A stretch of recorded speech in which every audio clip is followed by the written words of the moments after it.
নমস্কার, আমি রূপসা। রূপসার কাব্যভাষা চ্যানেলে সকল বন্ধুদের স্বাগত জানাই। আজ আপনাদের বলবো সম্পূর্ণ অন্য ধরনের একটি গল্প, মিষ্টির সম্পর্ক। গল্প পাঠ আমি রূপসা সামন্ত। প্রথম থেকে শেষ পর্যন্ত শুনবেন। ভালো লাগলে অবশ্যই লাইক করবেন, কমেন্ট করবেন, শেয়ার করবেন এবং আপনাদের প্রিয় চ্যানেল রূপসার কাব্যভাষায় সাবস্ক্রাইব করে বেল বাটন প্রেস করে পাশে থাকতে ভুলবেন না এবং আপনাদের ব্যক্তিগত মতামত অবশ্যই আমার সাথে শেয়ার করতে পারেন। আজ আপনাদের বলবো গল্প মিষ্টি সম্পর্ক। নীরা নতুন অফিসে জয়েন করতে বস মিস্টার সেন নীরাকে নিয়ে একটা রুমের দিকে যেতে যেতে বললেন, একটা নতুন প্রজেক্ট শুরু হচ্ছে, আপনি ওতে যোগ দিন, ওদের একজন প্রোগ্রামার লাগবে। রুমে ঢুকে নীরা দেখল সেখানে 6 জন বসে আলোচনা করছিল। সবাইকে সম্বোধন করে মিস্টার সেন বললেন, উনি আপনাদের প্রজেক্টে প্রোগ্রামার হিসাবে যোগ দেবেন। ওনার নাম নীরা চ্যাটার্জি।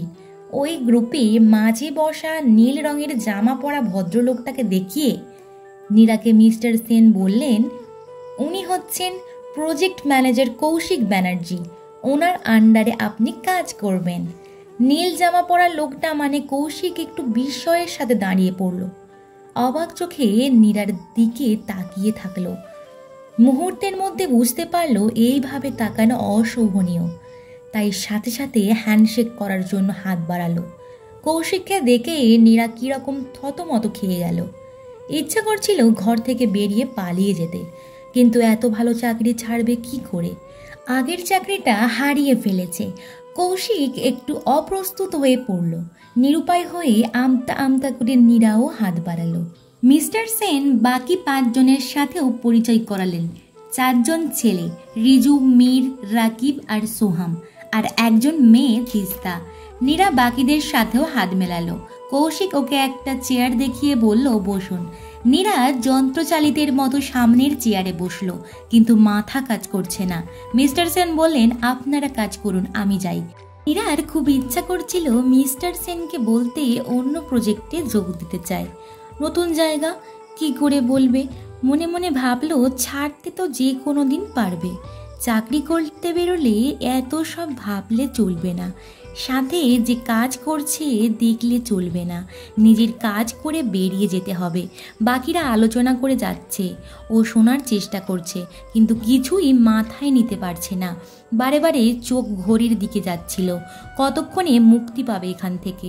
নীরার অস্বস্তি হচ্ছে বুঝে কৌশিক 2-1 বার নীরার দিকে তাকালো, কিন্তু নীরা নিজেকে সংযত রাখার চেষ্টা করছিল। সন্ধে 7টা নাগাদ কৌশিক বলল, আজ ওঠা যাক, কাল বাকিটা ডিসকাস করে নেব। মিস চ্যাটার্জি, আমি আপনাকে পেপার দিচ্ছি, বাড়িতে গিয়ে পড়ে নেবেন। আমাদের প্রজেক্টের সম্বন্ধে আপনার কিছু আইডিয়া হয়ে যাবে। সবাই উঠে পড়ল রুম থেকে বেরোনোর জন্য। কৌশিক নীরার দিকে তাকিয়ে বলল, 1 মিনিট অপেক্ষা করবেন আপনি, আমি কাগজগুলো আলমারি থেকে বের করে দিচ্ছি। নীরা ঠিক এই মুহূর্তটা অ্যাভয়েড করতে চাইছিল, কিন্তু এখন কি করবে? মাথায় কিছু আসছে না। বাকিরা সবাই বেরিয়ে যাচ্ছে। সহকর্মী মহিলাটির নাম কিছুতেই মনে পড়ছে না। কোনো রকম বলল, হ্যালো ম্যাম। হ্যালো ম্যাম শুনে ঘুরে তাকালো। নীরা বলল, আপনার সাথে একটু দরকার ছিল। তিস্তা একবার কৌশিকের দিকে তাকালো। কৌশিক নীরার দিকে তাকিয়ে কিছু বোঝার চেষ্টা করলো। তারপর তিস্তাকে বলল, আপনিও বসুন। কৌশিক আলমারি থেকে কিছু কাগজ বার করে দিতেই নীরা সেগুলো নিয়ে কোনো রকম ব্যাগে ঢুকিয়ে তিস্তার সাথে বাইরে বেরিয়ে গেল। তিস্তার নীরার এই ব্যবহার একটু অস্বাভাবিক মনে হচ্ছিল। তাছাড়া নীরার কপালে ঘাম দেখে সামথিং ইজ রং মনে হচ্ছিল। তাই নীরাকে বলল, আপনার শরীর ঠিক আছে? এত ঠান্ডাতেও কি রকম ঘেমে গেছেন? নীরা আমতা আমতা করে বলল, না, আসলে সারাদিন খুব ধকল গেছে। দুর্গাপুর থেকে আজকেই এসেছি, কোন ভোরে উঠেছি, তাই একটু ক্লান্তি লাগছে। তিস্তা বলল, আপনি কলকাতায় থাকেন না? নীরা, না, আমি এখানে থাকি না। আগের চাকরি খড়গপুরে ছিল তো, সেখানে একটা ভাড়া বাড়িতে থাকতাম। গত মাসে কোম্পানিটা উঠে গেছে। তিস্তা, আজ কোথায় থাকবেন? নীরা বলল, আজ লাবণীর কাছে একটা গেস্ট হাউস বুক করেছি। দু একদিনের মধ্যে একটা ভাড়া বাড়ি খুঁজে শিফট হয়ে যাব। নীরা তিস্তার সাথে ভালো বন্ধুত্ব তৈরি করে নিল। একসাথে অফিস থেকে বেরোতো, টিফিন একসাথে খেত, যে কোনো প্রকার কৌশিকের থেকে দূরে থাকার চেষ্টা করত। কৌশিক দু একবার চেষ্টা করেছিল নীরার সাথে একা একা কথা বলার, কিন্তু যখন বুঝলো নীরা ইচ্ছা করে এড়িয়ে যাচ্ছে, সেও আর নীরার সাথে একটা দূরত্ব বজায় রাখা শুরু করলো। নীরা তিস্তার সহযোগিতায় ওর বাড়ির কাছে সল্টলেকে একটা ভাড়ায় ফ্ল্যাট জোগাড় করে শিফট হয়ে গেল। পাশাপাশি থাকার ফলে দুজনের মধ্যে বেশ ভালো বন্ধুত্ব গড়ে উঠেছিল। নীরা তিস্তার সাথে অফিসে আসা আর যাওয়া শুরু করলো, তাতে কৌশিককে এড়িয়ে যাওয়া খুব সহজ হয়ে গিয়েছিল। নীরা খড়গপুর থেকে ইন্ডাকশান আর বাসনগুলো নিয়ে চলে এসেছিল। মাঝে মাঝে নিজে রান্না করত, আবার কখনো হোম ডেলিভারি থেকে আনিয়ে নিত। মাঝে মাঝে তিস্তাও নীরাকে নিজের বাড়ি ডিনারের জন্য ডেকে নিত। দিনগুলো বেশ ভালোই কাটছিল। ঠিক এমন সময় একদিন রাত 1টায় নীরার ফোন বেজে উঠল। এত রাতে কে আবার ফোন করলো? ঘুমের মধ্যে ফোনটা ধরল। ওপার থেকে ভিদ মায়ের আওয়াজ এলো, নীরা, বাবার বুকে ব্যথা করছে। কি করি এত রাতে? বাবার বুকে ব্যথা শুনেই নীরার মাথা ঘুরতে লাগলো। এত দূর থেকে দুর্গাপুরে কি করে সাহায্য করবে? মা একা কি করবে? কার সাথে যোগাযোগ করা যাবে? ওর সব বন্ধুরা তো বাইরে থাকে, আত্মীয়রাও কেউ দুর্গাপুরে থাকে না। তিস্তাকেও ফোন করে কোনো লাভ নেই। নিরুপায় হয়ে কৌশিককে ফোন করলো। কৌশিক এত রাতে নীরার ফোন দেখে একটু চমকে গেল। ফোন ধরে জিজ্ঞাসা করলো, কি হলো, এত রাতে ফোন করলে? নীরা প্রায় কাঁদো কাঁদো হয়ে বলল, মা একটু আগে ফোন করেছিল, বাবার নাকি বুকে ব্যথা উঠেছে, মা একা আছে বাড়িতে, কি করব কিছু বুঝে উঠতে পারছি না। কৌশিক একটু ভেবে বলল, দেখি কি করতে পারি। কৌশিক ফোন রেখে দিল, কিন্তু নীরার অস্বস্তি বেড়েই চলল। কি করবে বুঝতে পারছে না। ইচ্ছা করছিল ছুটে বাবা মায়ের কাছে চলে যায়, কিন্তু এত রাতে সেটা কি করে সম্ভব? 10 মিনিটের মধ্যে কৌশিক আবার ফোন করে বলল, মাকে বলো একটা টাকা নিয়ে তৈরি হয়ে থাকতে, 15 মিনিটের মধ্যে অ্যাম্বুলেন্স চলে আসবে। নার্সিংহোমের সাথেও যোগাযোগ করেছি, নার্সিংহোমের টাকা নিয়ে ভাবতে হবে না, সেটা আমি পাঠিয়ে দেব। তুমি তৈরি হয়ে থেকো দুর্গাপুর যাওয়ার জন্য, আমি আধ ঘন্টার মধ্যে আসছি। নীরা মাকে ফোন করে জানিয়ে দিল খবরটা। এত সহজে সমস্যার সমাধান হবে ভাবতেও পারেনি, আশাই করেনি বাড়ি যাওয়ার ইচ্ছাও এত তাড়াতাড়ি পূর্ণ হয়ে যাবে। ভেবেছিল সকালের আগে বাড়ির জন্য বেরোতে পারবে না। তাড়াতাড়ি আলমারির সামনে পরা কিছু জামা কাপড় ব্যাগে ভরে নিল। সামনের হ্যাঙ্গারে টাঙানো জিন্স আর টি শার্ট পরে নিজেও তৈরি হয়ে গেল। মায়ের কাছে থেকে খবর পেল বাবাকে আইসিইউতে ভর্তি করা হয়েছে, ডাক্তাররা দেখছে। মায়ের কথা শুনে নীরা কিছুটা স্বস্তি অনুভব করলো। আধ ঘন্টার মধ্যে কৌশিক গাড়ি নিয়ে চলে এলো। নীরা বেরিয়ে পড়ল কৌশিকের সাথে বাড়ির উদ্দেশ্যে। গাড়ি ছুটে চলল দুর্গাপুরের দিকে। বড় রাস্তা, ছোট রাস্তা, হাইওয়ে ধরে ছুটছে গাড়ি। নীরার মনটা ছুটছে নীরার অতীত জীবনের অলিগলি দিয়ে। নীরা আর কৌশিক দুজনে দুর্গাপুরের এনআইটি থেকে সিএসসি নিয়ে বিটেক পাস করেছিল। তারা ব্যাচমেট ছিল। নীরা নবীনবরণের দিন কৌশিকের আবৃত্তি শুনে ওর প্রেমে পড়ে গিয়েছিল। কৌশিকেরও নীরাকে বেশ ভালো লেগেছিল। দিনে দিনে ওদের বন্ধুত্ব প্রগাঢ় হয়ে ভালোবাসায় পরিণত হয়ে গেল। নীরা দুর্গাপুরের মেয়ে ছিল, তাই বাড়ি থেকে আসা যাওয়া করত। কৌশিকের ধানবাদের ছেলে ছিল, তাই হোস্টেলে থাকতো। প্রায় দিন নীরা কৌশিককে বাড়ি ডেকে নিয়ে মায়ের হাতের রান্না খাওয়াতো। কৌশিককেও নীরার মায়ের হাতের রান্না খুব পছন্দ ছিল। ইঞ্জিনিয়ারিংয়ের 4টে বছর ওরা চুটিয়ে প্রেম করেছিল। ক্লাস শেষ হতেই দুজনই ঘন্টার পর ঘন্টা মাঠে বসে গল্প করত। দুজন পড়াও একসাথে তৈরি করে নিত। প্রতি রবিবার একসাথে সিনেমা দেখতে যেত। কলেজে ওদের জুটির নাম রোমিও আর জুলিয়েট পড়ে গিয়েছিল। বিটেক পাশ করে দুজনই একই কোম্পানিতে চাকরি জুটিয়ে নিয়েছিল। ওদের বাড়ি থেকে এই সম্পর্কে কারো আপত্তি ছিল না। দুজন কলকাতা শহরের আলাদা আলাদা থাকছিল। বিয়ে যখন ওরা একে অপরকেই করবে তো অপেক্ষা করার কোনো মানেই হয় না।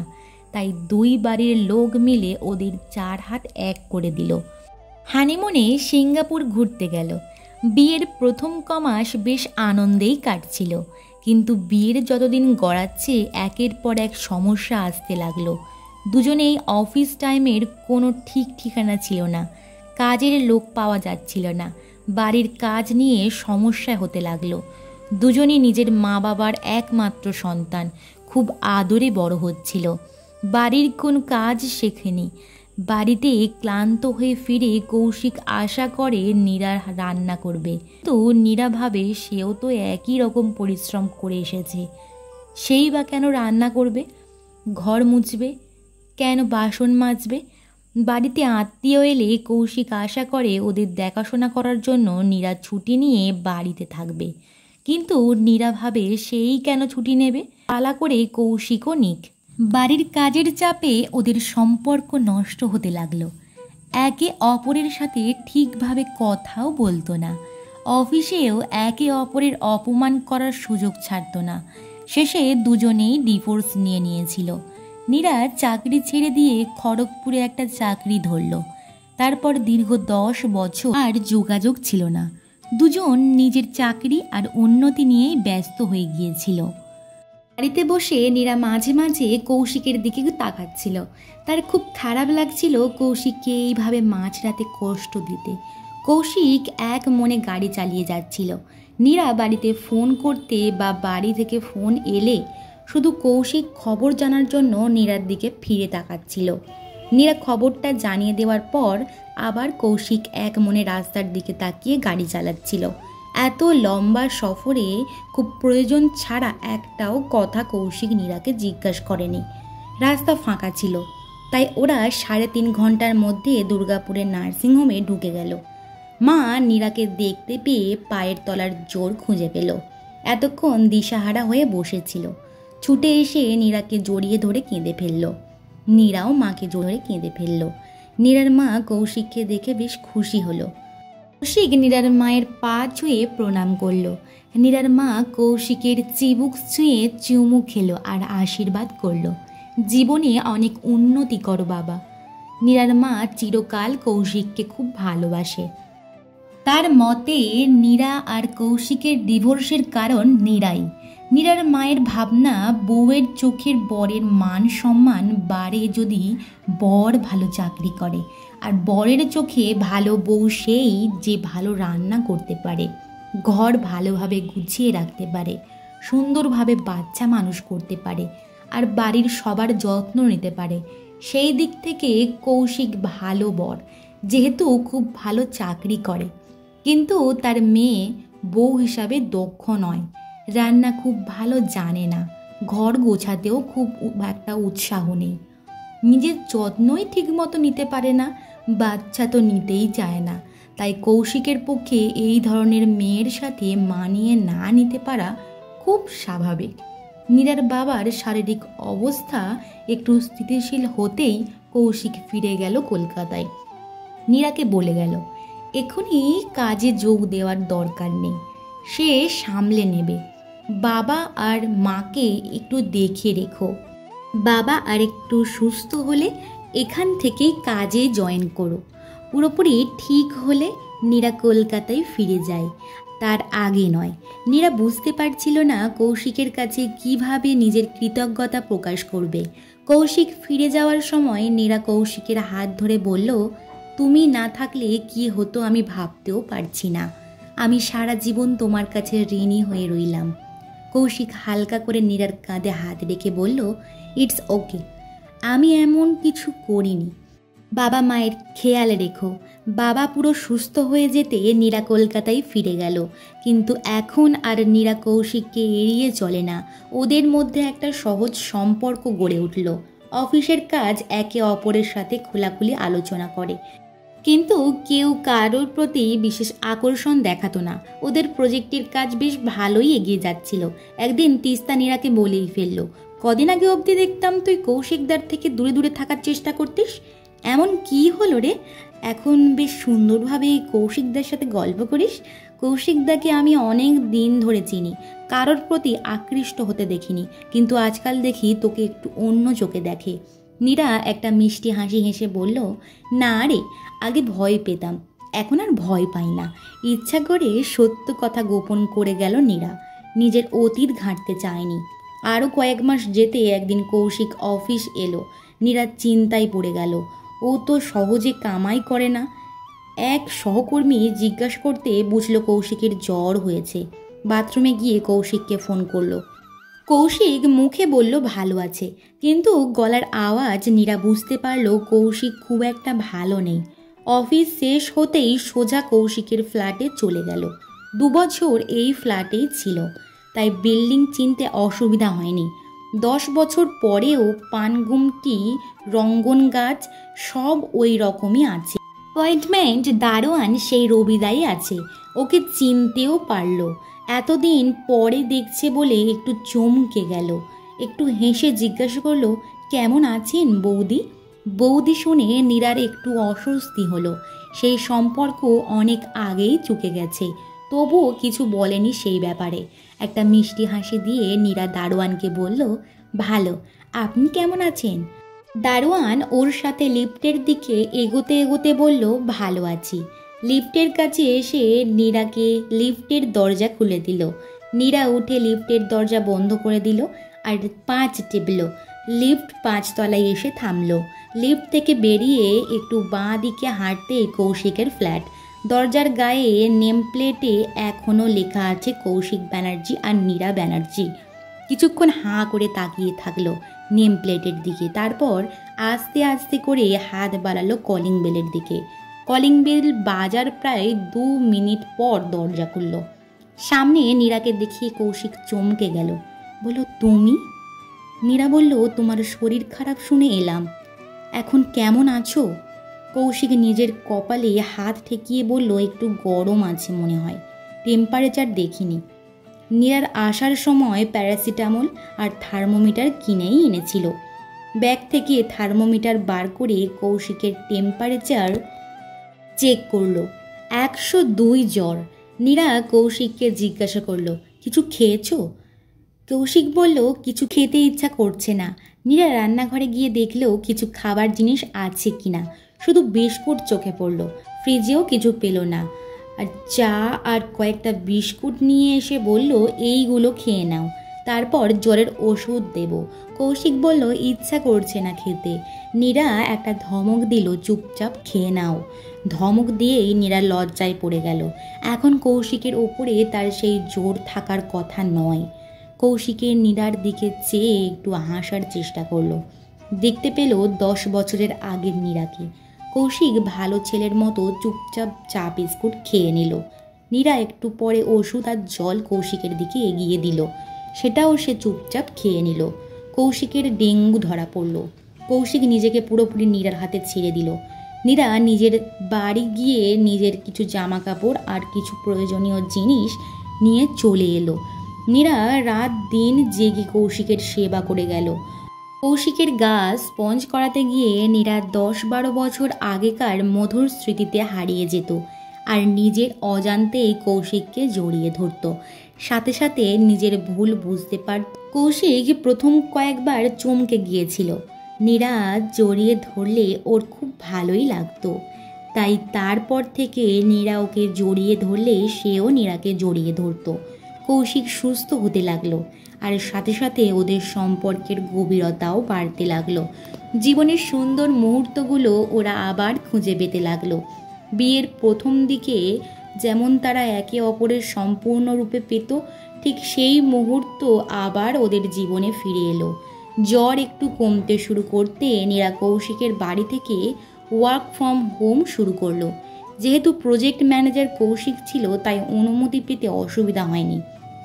কৌশিক আর একটু সুস্থ হতে নীরা কৌশিকের বাড়ি থেকে অফিসে যেতে শুরু করলো, আর কৌশিক বাড়ি থেকে ওয়ার্ক ফ্রম হোম করতে লাগলো। নীরা বাড়ি ফিরে এসে দেখতো কৌশিক ঘরটা সুন্দরভাবে গুছিয়ে রেখেছে, রান্নাও করে রেখেছে। ওর রান্না খেয়ে নীরা অবাক হয়ে একদিন বলল, খুব ভালো রান্না করেছো, কোথায় থেকে শিখলে? কৌশিক হাসতে হাসতে বলল, সময় অনেক কিছু শিখিয়ে দিয়েছে। কৌশিক পুরোপুরি সুস্থ হয়ে গেল। পরের দিন থেকে কৌশিক অফিস যাবে মনস্থির করলো। নীরা নিজের ব্যাগ গোছাতে শুরু করলো। ওকে ব্যাগ গোছাতে দেখে কৌশিক নীরাকে পিছন থেকে এসে জড়িয়ে ধরে বলল, ব্যাগ গোছাচ্ছ কেন? নীরা একটা দীর্ঘশ্বাস ছেড়ে বলল, তুমি পুরো সুস্থ হয়ে গেছো, তাই এবার আমার ফিরে যাওয়ার পালা। কৌশিক, কি দরকার ভাড়া বাড়িতে পড়ে থাকার? চলো এবার থেকে নতুনভাবে জীবন শুরু করি। নীরা কৌশিকের দিকে ঘুরল, দুহাত দিয়ে কৌশিকের গলা জড়িয়ে কৌশিকের দিকে তাকালো। কৌশিকের চোখের মধ্যে বিয়ের আগের ভালোবাসা আবার খুঁজে পেল। বলল, তোমার এই ভালোবাসা আমি হারাতে চাই না। একসাথে বেশি দিন থাকলে আমরা খুব হিসেবি হয়ে উঠি। কি দিলামের থেকে আমাদের কাছে কি পেলাম বেশি গুরুত্বপূর্ণ হয়ে ওঠে। আমাদের এই মিষ্টি সম্পর্ক বজায় রাখতে একটু দূরেই থাকি। সুখে দুঃখে ঠিক এইভাবেই একে অপরের পাশে থাকব। কৌশিক কোনো কথা বলতে পারছিল না। তারও নীরাকে ছাড়তে খুব কষ্ট হচ্ছিল। চোখ ছলছলে হয়ে এলো। কিন্তু নীরার কথা যে কটু সত্য সেটা অস্বীকার করতেও পারছিল না। নীরা কৌশিকের কপালে একটা চুমু খেয়ে বলল, চলি। আস্তে করে নিজেকে কৌশিকের বাহুবন্ধন থেকে ছাড়িয়ে নিয়ে নিজের ব্যাগ কাঁধে নিয়ে তাড়াতাড়ি দরজার দিকে এগোলো। জানি আর একটু মুহূর্ত থাকলেও দুর্বল হয়ে পড়বে। কেমন লেগেছে আজকের গল্প কমেন্ট বক্সে কমেন্ট করতে একদম ভুলবেন না। ভালো লাগলে অবশ্যই লাইক করবেন, শেয়ার করবেন এবং আপনাদের প্রিয় চ্যানেল রূপসার কাব্যভাষা সাবস্ক্রাইব করে পাশে থাকা বেল আইকন প্রেস করে পাশে থাকতে ভুলবেন না। দেখা হবে আগামীকাল অন্য ধরনের গল্পের সঙ্গে। সকলে খুব ভালো থাকবেন, সুস্থ থাকবেন। ধন্যবাদ।